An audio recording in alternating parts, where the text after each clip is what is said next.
कहानी की शुरुआत कई 100 साल पुराने एक भयानक युद्ध से होती है, जब पूरी दुनिया और खूंखार वैम्पायरों के बीच चल रही जंग की आग में जल रही होती है। वैम्पायर ताकत, रफ्तार और क्रूरता में इंसानों से कई गुना आगे होते हैं। उनकी वजह से इंसानी सभ्यता धीरे धीरे खत्म होने लगती है। अपनी जान बचाने के लिए इंसान ऊंची ऊंची दीवारों से घिरे शहरों में रहने को मजबूर हो जाते हैं, जहाँ हर चीज पर चर्च का राज होता है। लेकिन इस युद्ध को खत्म करने के लिए चर्च एक ऐसा फैसला लेता है जो इतिहास बदल देता है। वे कुछ खास योद्धाओं को तैयार करते हैं जिन्हें प्रीस्ट कहा जाता है। इन योद्धाओं को ऐसी शक्तियां दी जाती हैं जिनकी बदौलत वे अकेले ही दर्जनों वैम्पायरों का सामना कर सकते हैं। आखिरकार लंबी और खूनी लड़ाई के बाद प्रीस्ट वैम्पायरों को हरा देते हैं और बचे हुए वैम्पायरों को कैद कर दिया जाता है। मगर युद्ध खत्म होते ही चर्च को उन्हीं प्रीस्टों से डर लगने लगता है जिन्हें उसने खुद बनाया था। उनकी बढ़ती ताकत चर्च के लिए खतरा बन जाती है, इसलिए एक एक करके सभी प्रीस्टों को उनके पद से हटा दिया जाता है। जो कभी इंसानों के सबसे बड़े रक्षक थे, अब वही समाज से अलग थलग कर दिए जाते हैं। दूसरी तरफ चर्च पहले से भी ज्यादा सख्त हो जाता है और पूरी दुनिया पर अपना नियंत्रण मजबूत कर लेता है। कई साल बाद कहानी एक वीरान और बंजर इलाके में पहुंचती है, जहां ओवेन अपनी पत्नी शैनन के साथ खेतों की जांच कर रहा होता है। वह रेडिएशन मापने वाली मशीन से आसपास की जमीन को देखता है और उसे उम्मीद होती है कि शायद अब यहाँ खेती की जा सकती है। तभी उनकी बेटी लूसी घर लौटती है और खाने को लेकर शिकायत करने लगती है। बातों बातों में पता चलता है कि लूसी चोरी छिपे शहर चली गई थी। ये सुनते ही ओवेन गुस्से से भर उठता है, क्योंकि उसने साफ मना किया था कि वह आउटपोस्ट से बाहर नहीं जाएगी। लेकिन लूसी अब खुद को बच्ची नहीं मानती। उसे लगता है कि उसके पिता उसे बेवजह कैद करके रख रहे हैं। दोनों के बीच बहस बढ़ने लगती है, लेकिन तभी शैनन बीच में आकर माहौल शांत कर देती है। सब कुछ सामान्य लग ही रहा होता है कि अचानक पूरी जमीन जोर जोर से कांपने लगती है। ओवेन बाहर देखता है और उसके चेहरे का रंग उड़ जाता है। दूर से वैम्पायरों का एक झुंड उनकी तरफ तेजी से बढ़ता हुआ दिखाई देता है। बिना एक पल गंवाए ओवेन अपनी पत्नी और बेटी को छिप जाने के लिए कहता है। शैनन लूसी को घर के नीचे बने एक गुप्त तहखाने में बंद कर देती है और उसे किसी भी हालत में आवाज न करने की चेतावनी देती है। इसके बाद वह खुद ओवेन के साथ बाहर चली जाती है। तहखाने में बंद लूसी सिर्फ गोलियों की आवाजें, चीखें और अपने माता पिता की दर्दनाक पुकारें सुनती रहती हैं। कुछ ही देर बाद सब कुछ खामोश हो जाता है। तभी धीरे धीरे तहखाने का दरवाजा खुलता है। कोई रहस्यमयी शख्स अंदर उतरता है और उसे देखते ही लूसी डर से जम जाती है। इसके बाद कहानी कैथेड्रल सिटी पहुंचती है, जहां चर्च का पूरा नियंत्रण होता है। यहां हर इंसान की हर गतिविधि पर नजर रखी जाती है। जैसे ही एक प्रीस्ट शहर की सड़कों से गुजरता है, चर्च की घंटियां बजने लगती हैं और सभी लोग सम्मान में रुक जाते हैं। पूरे शहर में एक आवाज गूंजती है कि चर्च का विरोध करना भगवान का विरोध करने के बराबर है। वह प्रीस्ट एक कन्फेशन रूम में जाता है और अपने पापों की माफी मांगता है। वहां उसकी पहचान होते ही चर्च के सबसे बड़े धर्मगुरु की कृत्रिम छवि उसके सामने दिखाई देती है। प्रीस्ट बताता है कि उसे बार बार पुराने युद्ध के डरावने सपने आते हैं और हर बार वह अपने एक साथी को बचाने में नाकाम रहता है। अब उसका विश्वास भी धीरे धीरे कमजोर पड़ने लगा है। धर्मगुरु उसे समझाता है कि बुराई हमेशा किसी न किसी रूप में लौटती है, लेकिन त्याग और मेहनत से उसका सामना किया जा सकता है। इसके बाद वह प्रीस्ट को प्रार्थना करने का आदेश देकर वहां से विदा कर देता है। कुछ देर बाद वही प्रीस्ट अपने घर लौट रहा होता है। घर पहुंचते ही प्रीस्ट देखता है कि एक अजनबी उसका इंतजार कर रहा है। वह खुद को ऑंगस्टीन शहर का शेरिफ हिक्स बताता है, जहां प्रीस्ट का भाई ओवेन रहता है। हिक्स जो खबर सुनाता है, उसे सुनकर प्रीस्ट के पैरों तले जमीन खिसक जाती है। ओवेन गंभीर रूप से घायल है, शैनन मारी जा चुकी है और लूसी को वैम्पायर अपने साथ ले गए हैं। हिक्स बताता है कि लूसी हमेशा अपने चाचा को सबसे महान वैम्पायर शिकारी मानती थी। उसे पूरा यकीन है कि अगर कोई उसे वापस ला सकता है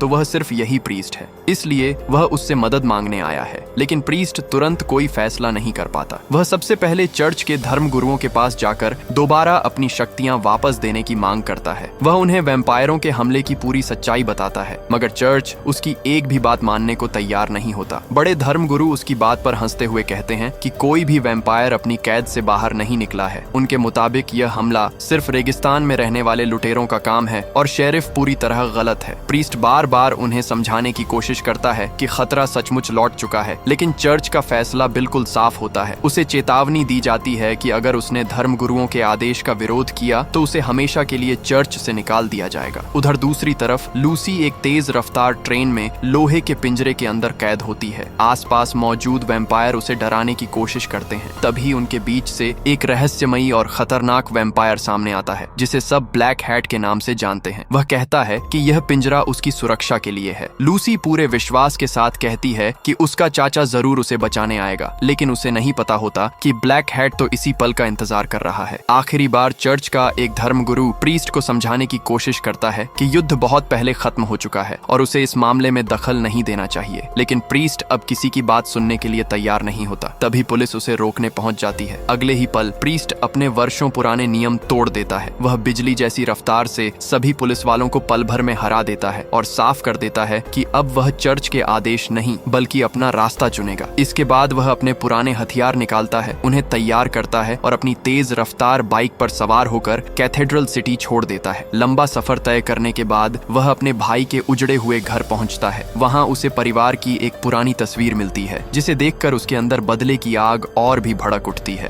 तभी शेरिफ हिक्स भी वहां आ जाता है और दोनों साथ मिलकर शहर की ओर निकल पड़ते हैं। आखिरकार प्रीस्ट अस्पताल पहुंचता है, जहां ओवेन मौत और जिंदगी के बीच लड़ रहा होता है। अपने भाई को इस हालत में देखकर उसके चेहरे पर पहली बार दर्द साफ दिखाई देता है। ओवेन अफसोस जताता है कि वह अपनी पत्नी को नहीं बचा सका। उसे लगता है कि अगर उसके पास भी प्रीस्ट जैसी ताकत होती तो शायद सब कुछ अलग होता, लेकिन प्रीस्ट उसे दिलासा देता है। वह कहता है कि ओवेन ने शैनन को वह खुशहाल जिंदगी दी जो वह कभी नहीं दे सकता था। यह सुनकर ओवेन अपनी आखिरी बची हुई ताकत जुटाता है और अपने भाई से एक वादा लेता है, लूसी को हर हाल में वापस लाना और उन सभी वैम्पायरों का हमेशा के लिए अंत कर देना। अपने भाई के अंतिम संस्कार के बाद शेरिफ हिक्स प्रीस्ट को एक बेहद अहम खबर देता है। वह बताता है कि चर्च अब उसे भगोड़ा घोषित कर चुका है। सभी धर्मगुरु उसकी तलाश में हैं और उन्होंने साफ आदेश दिया है कि किसी भी कीमत पर लूसी को बचाने की कोशिश नहीं की जाएगी। हिक्स कहता है कि वह भी इस मिशन का हिस्सा बनना चाहता है, लेकिन प्रीस्ट उसकी काबिलियत परखने के लिए साफ मना कर देता है। तभी हिक्स अपनी जेब से एक चाकू निकालता है और हवा में आती गोली को बीच से 2 हिस्सों में काट देता है। जब प्रीस्ट उससे उसकी निशानेबाजी के बारे में पूछता है तो हिक्स पूरे आत्मविश्वास से कहता है कि चाकू से भी ज्यादा उसका निशाना बंदूक से सटीक है। हिक्स की नजर तभी प्रीस्ट के बैग में रखी गोलियों पर पड़ती है। वह हैरानी से पूछता है कि जब प्रीस्ट बंदूक चलाते ही नहीं तो इन गोलियों का क्या मतलब है। प्रीस्ट बताता है कि ये गोलियां उसके लिए नहीं बल्कि हिक्स के लिए हैं। उधर कैथेड्रल सिटी में चर्च के सबसे ताकतवर धर्मगुरु एक और बड़ा फैसला लेते हैं। वे प्रीस्टों की एक खास टीम को आदेश देते हैं कि किसी भी हालत में उस भगोड़े प्रीस्ट को पकड़ कर लाया जाए, चाहे वह जिंदा हो या मरा हुआ। इधर प्रीस्ट अपने भाई ओवेन को शैनन की कब्र के पास दफनाता है। अपने परिवार को खोने का दर्द उसके चेहरे पर साफ दिखाई देता है।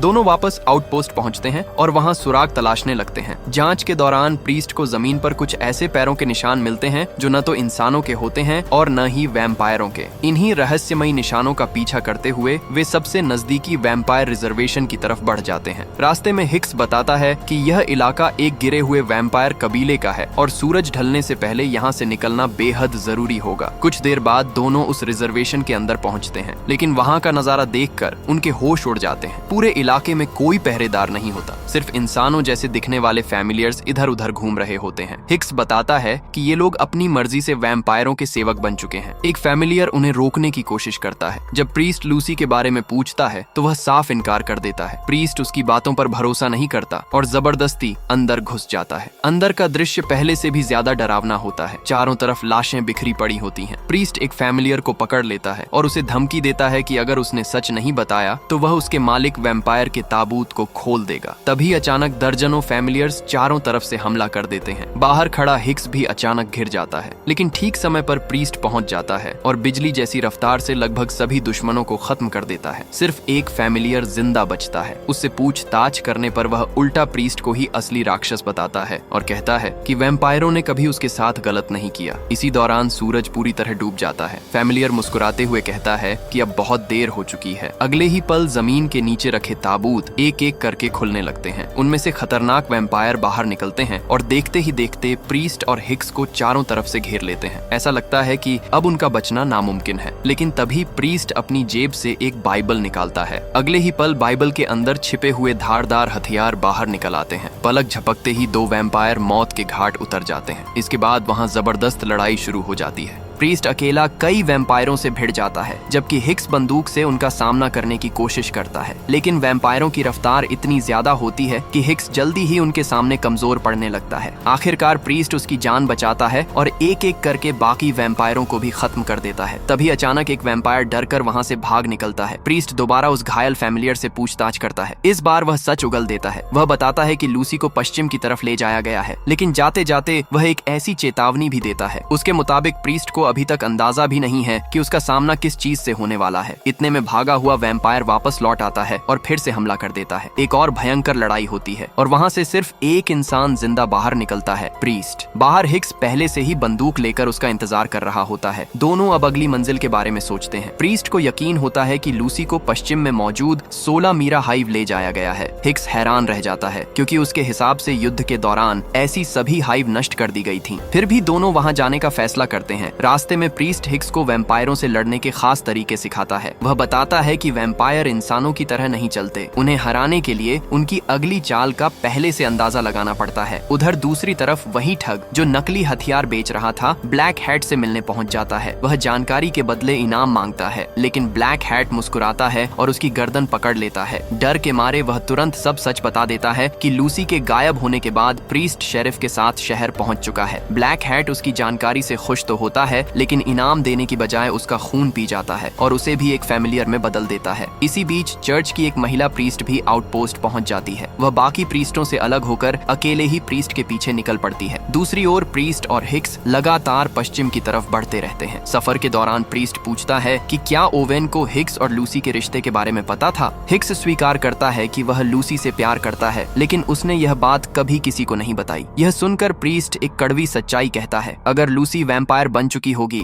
तो वह बिना हिचकिचाए उसे भी मार देगा। हिक्स यह बात सुनकर साफ इनकार कर देता है। उसके लिए किसी भी हालत में लूसी की जान सबसे ज्यादा मायने रखती है। आखिरकार दोनों उस रहस्यमयी 16 मीरा हाइव तक पहुंच जाते हैं। ऊंची दीवारें पार करके जैसे ही वे अंदर उतरते हैं, प्रीस्ट के पुराने युद्ध की यादें ताजा होने लगती हैं। वह पूरे इलाके में रोशनी करता है और हिक्स को आदेश देता है कि अगर कुछ भी हिलता हुआ दिखाई दे तो तुरंत गोली चला देना, बस उसे छोड़कर। इसके बाद प्रीस्ट गहरे सुरंगों में उतर जाता है। दूसरी तरफ हिक्स को मिट्टी में दबा हुआ एक बच्चे का खिलौना मिलता है। उधर सुरंगों में आगे बढ़ते हुए प्रीस्ट किसी परछाई का पीछा करता है, लेकिन अचानक सामने चर्च की वही महिला प्रीस्ट आ जाती है। वह बताती है कि चर्च ने उसे भी भेजा है, लेकिन उसने बाकी टीम का साथ छोड़ दिया क्योंकि उसे लगता है कि प्रीस्ट सच बोल रहा है। तभी सुरंगों में गोलियों की आवाज गूंज उठती है। दोनों दौड़कर हिक्स के पास पहुंचते हैं, जहां उनका सामना उस हाइव के सबसे खतरनाक रक्षक से होता है। अगले ही पल तीनों मिलकर उस राक्षस से भिड़ जाते हैं। लड़ाई के दौरान वह राक्षस प्रीस्ट को इतनी जोरदार टक्कर मारता है कि वह बेहोश होकर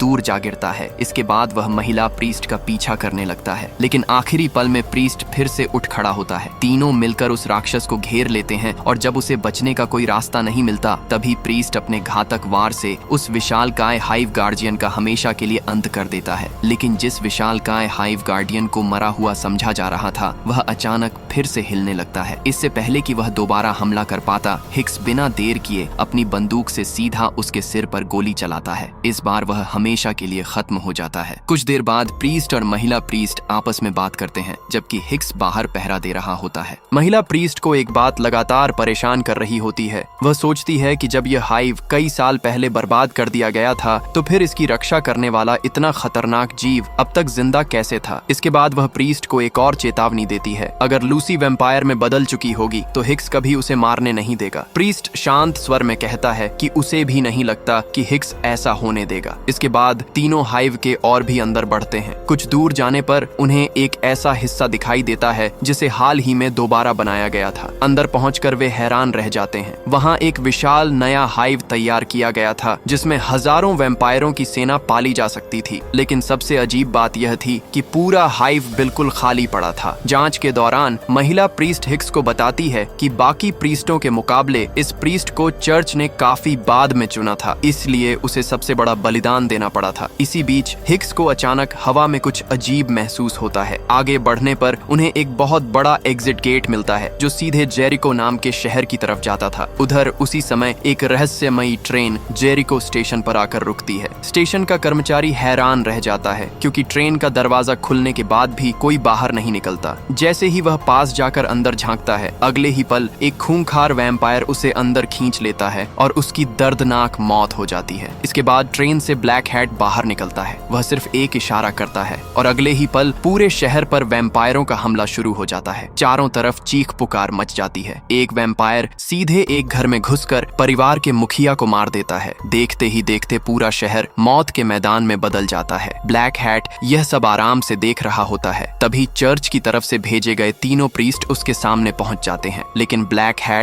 उनकी ताकत से बिल्कुल भी प्रभावित नहीं होता। कुछ ही पलों में वह पहले प्रीस्ट को बेहद आसानी से मार देता है। इसके बाद वह बाकी दोनों को भी मारने की बजाय अपने साथ आने का प्रस्ताव देता है। अगली सुबह प्रीस्ट, हिक्स और महिला प्रीस्ट जेरिको पहुंचते हैं, लेकिन वहां का नजारा देखकर उनके कदम रुक जाते हैं। पूरा शहर वीरान पड़ा होता है। न कहीं कोई इंसान दिखाई देता है और न ही किसी जिंदगी की आवाज सुनाई देती है। तीनों अलग अलग होकर पूरे शहर की तलाशी लेने लगते हैं। महिला प्रीस्ट को कुछ डायनामाइट मिलती है, जबकि प्रीस्ट एक खाली घर की जांच करता है। कुछ देर बाद हिक्स और महिला प्रीस्ट दोबारा मिलते हैं। हिक्स बताता है कि पूरे शहर में एक भी इंसान जिंदा नहीं बचा। महिला प्रीस्ट कहती है कि वैम्पायरों के लिए यहाँ बहुत ज्यादा शिकार मौजूद था। आखिरकार वे दोनों प्रीस्ट को शहर के बीचों बीच खड़ा पाते हैं। वह चर्च से आए मारे गए प्रीस्टों के शवों के सामने घुटनों पर बैठकर प्रार्थना कर रहा होता है। हिक्स हैरान होकर पूछता है कि आखिर कौन सा वैम्पायर तीन प्रीस्टों को मार सकता है। प्रीस्ट कहता है कि यह कोई साधारण वैम्पायर नहीं है, ये एक बिल्कुल नई किस्म का दुश्मन है। तभी उसे अचानक एक और सच्चाई समझ में आती है। उसे एहसास होता है कि सूरज निकलने से पहले सारे वैम्पायर आखिर गायब कैसे हो गए थे। तीनों तुरंत रेलवे स्टेशन की तरफ दौड़ पड़ते हैं। रास्ते में हिक्स बताता है कि यही रेल लाइन सीधे दीवारों से घिरे बड़े शहरों तक जाती है और जेरिको आखिरी स्टेशन है। इतना सुनते ही प्रीस्ट और महिला प्रीस्ट दोनों समझ जाते हैं कि यह पूरा हमला पहले से रची गई एक चाल थी। वैम्पायरों ने जानबूझकर सभी प्रीस्टों को शहरों से बाहर बुलाया था, ताकि असली हमला बिना किसी रुकावट के सीधे इंसानी शहरों पर किया जा सके। महिला प्रीस्ट अपने पास रखी डायनामाइट दिखाती है और एक नई योजना बनाती है। उसके मुताबिक वह रेलवे ट्रैक उड़ा देगी, जबकि प्रीस्ट और हिक्स ट्रेन में घुसकर लूसी को बचाएंगे। प्रीस्ट अपनी मोटरसाइकिलों में ईंधन भरने चला जाता है। उधर ट्रेन के अंदर ब्लैक हैट घायल और डरी हुई लूसी को खाना देता है। वह कहता है कि वह पाप, सजा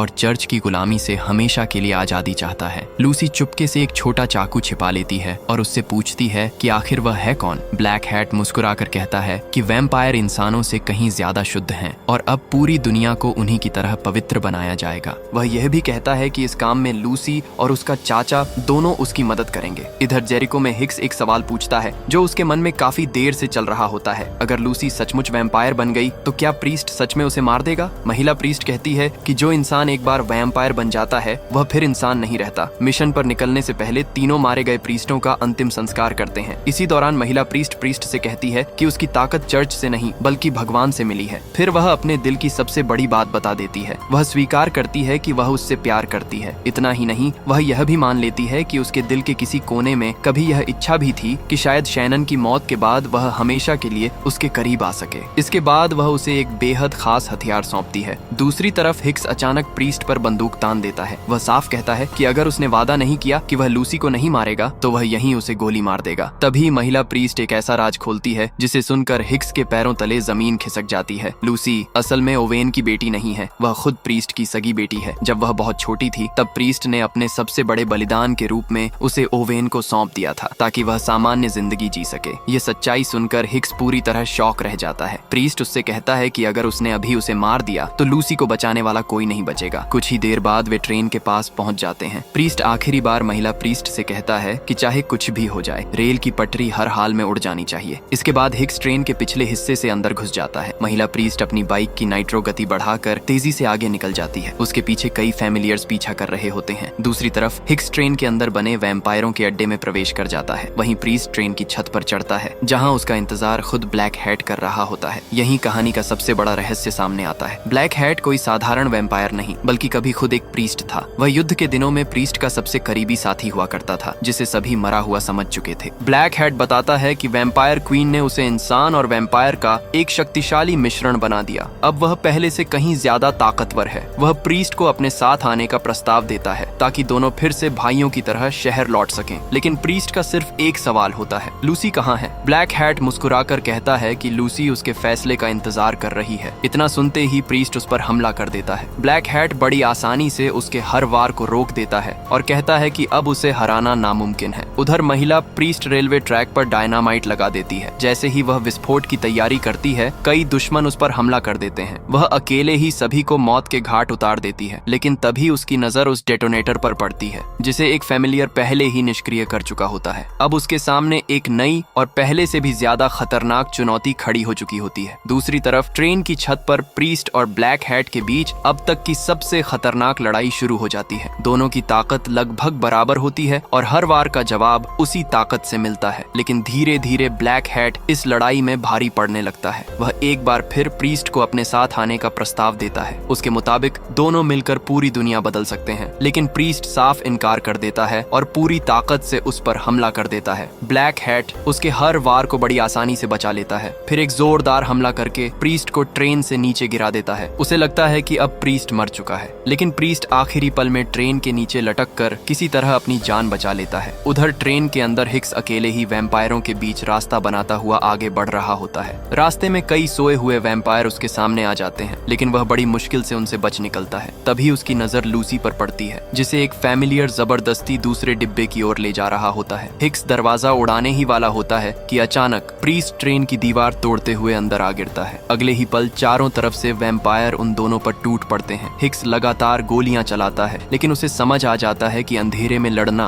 उनके लिए भारी पड़ेगा, इसलिए वह ट्रेन की छत में कई गोलियां मार देता है। छत टूटते ही तेज धूप अंदर आने लगती है। सूरज की रोशनी पड़ते ही कई वैम्पायर जलने लगते हैं और पूरा डिब्बा अफरा तफरी में बदल जाता है। इस मौके का फायदा उठाकर प्रीस्ट और हिक्स लूसी का पीछा करते हैं, लेकिन तभी ब्लैक हैट उनके सामने आ जाता है। वह एक ही वार में हिक्स को चलती ट्रेन से नीचे फेंक देता है। खुशकिस्मती से हिक्स जिंदा बच जाता है और तुरंत एक फैमिलियर की मोटरसाइकिल छीनकर ट्रेन का पीछा करने लगता है। उधर ब्लैक हैट और प्रीस्ट के बीच एक बार फिर भयानक मुकाबला शुरू हो जाता है। इसी दौरान लूसी खुद को छुड़ाने में कामयाब हो जाती है और पास खड़े फैमिलियर को आग के हवाले कर देती है। तभी ब्लैक हैट लूसी के सामने वह सच बता देता है जिसे उससे हमेशा छिपाया गया था। वह कहता है कि प्रीस्ट ही उसका असली पिता है। ये सच्चाई सुनकर लूसी पूरी तरह हैरान रह जाती है। इसी बीच लड़ाई फिर शुरू हो जाती है। ब्लैक हैट अपनी तलवार से प्रीस्ट को दीवार में आर पार गाड़ देता है। इसके बाद वह लूसी को पकड़कर ट्रेन से बाहर ले जाता है और पीछे जलती हुई ट्रेन में प्रीस्ट को मरने के लिए छोड़ देता है। दूसरी तरफ महिला प्रीस्ट समझ जाती है कि अब डेटोनेटर काम नहीं करेगा। वह बिना एक पल गंवाए डायनामाइट अपने ही मोटरसाइकिल पर बांध देती है और पूरी रफ्तार से ट्रेन की तरफ बढ़ जाती है। उधर प्रीस्ट होश में आता है और किसी तरह खुद को दीवार से छुड़ा लेता है। जब ब्लैक हैट लूसी को वैम्पायर बनाने ही वाला होता है, तभी प्रीस्ट अचानक वहां पहुंचकर उस पर हमला कर देता है। लड़ाई के दौरान लूसी का संतुलन बिगड़ जाता है और वह चलती ट्रेन से नीचे गिरने लगती है, लेकिन आखिरी पल में प्रीस्ट उसका हाथ पकड़ लेता है। अब दोनों ट्रेन के किनारे लटक रहे होते हैं। ब्लैक हैट धीरे धीरे उनकी तरफ बढ़ता है और उन्हें नीचे धक्का देने की कोशिश करता है। उसी समय महिला प्रीस्ट अपनी बाइक समेत हवा में छलांग लगा देती है। अगले ही पल उसकी बाइक सीधे ट्रेन से टकरा जाती है। जबरदस्त धमाका होता है। प्रीस्ट सही समय पर लूसी को लेकर ट्रेन से छलांग लगा देता है। कुछ ही सेकंड में पूरी ट्रेन आग के गोले में बदल जाती है। इस धमाके के साथ ब्लैक हैट और उसके लगभग सभी वैम्पायर हमेशा के लिए खत्म हो जाते हैं। थोड़ी देर बाद हिक्स भी वहां पहुंच जाता है। वह राहत की सांस लेता है क्योंकि प्रीस्ट और लूसी दोनों जिंदा होते हैं। लूसी दौड़कर हिक्स के गले लग जाती है। कुछ ही देर में महिला प्रीस्ट भी वहां पहुंच जाती है। जलती हुई ट्रेन के मलबे के बीच सिर्फ ब्लैक हैट की टोपी दिखाई देती है, जो इस बात का संकेत देती है कि उसका अंत हो चुका है। और इसी के साथ ये कहानी यही खत्म होती ही।